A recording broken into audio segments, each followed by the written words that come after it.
do. Everybody say quadrants.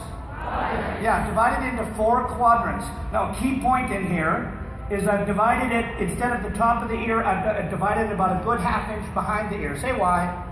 Yeah, because I want to keep weight and bulk behind there. Got it? So I'm going to over-direct the hair. I'm going to over-direct the hair. Now, say why? Yeah, because I want to keep a little bit more weight. Actually, you know what I'm going to do? I just had a thought process here. I'm going to shift my mind pattern. Okay, I'm going to change my mind here. Say why? Yeah, because I'm a guy and we can do it. Okay, now, so I've over-directed that hair, and I've over-directed all of the hair. So if you were looking from the top, it would be over-directed right to center back. Now I'm going to have my fingers, my outside fingers is literally going to be about 7 inches from the top. Now I want you to think about this. As normally we would elevate the hair, correct? And you would cut it, you would elevate the hair, and you would cut it with some kind of a finger angle that would be diagonal or whatever. Has everybody got it? But what I'm going to do now here is I'm going to create that same effect all over one section, all at one time. So what I want you to do is look at this. Go down, and we would make our educated guess, right? Our guesstimate when we were cutting. We would elevate that hair up, and we would say, I want that hair to fall around the occipital bone. So that's where I would make my guesstimate to. Is everybody clear how I would get my guide? Say yes if you're with me. Yes. Okay, good. So I'm going to take that hair down. That's going to be my guide. Now, I want to create a bit of a diagonal shift moving forward. So I'm going to take my razor, which in this case looks a lot like a thinning shear. Okay, I'm going to take my razor. Now I want you to do this. Where your enter point is, I want you to say enter. Enter. Okay, I want you to look down and I want you to say exit. Exit. Now I'm going to cut between those 2 points.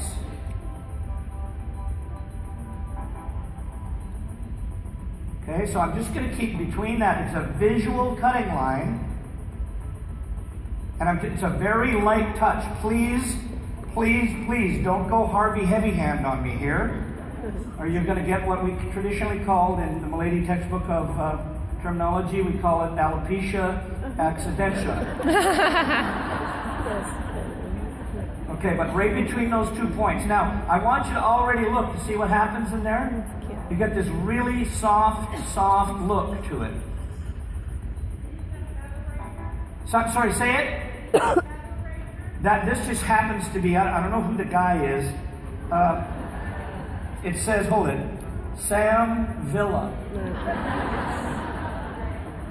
This is Mr. Sam Villa's razor. And what I love about it is it has the little handle in it, the thing that you put your finger on it. I'm a little more old school, so I tend to handle it like a paintbrush, especially for this particular technique. Now, I do want to say this, that hair underneath is going to remain disconnected. It's going to remain what? Disconnected. Yeah, good. Say why. Yeah, the main reason is her hair is finer.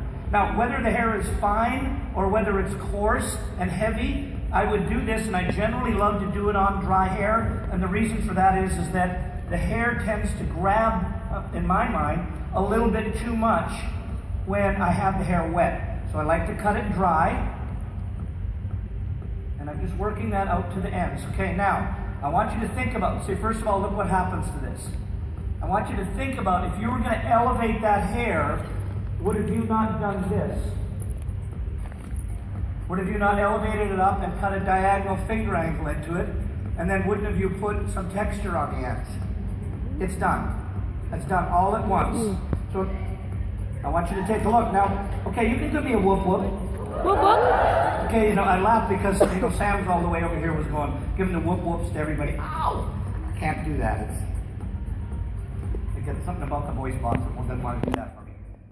Now, just so you know, in here, say, how did you prep the hair? Yeah, because I'm cutting dry. So what I want to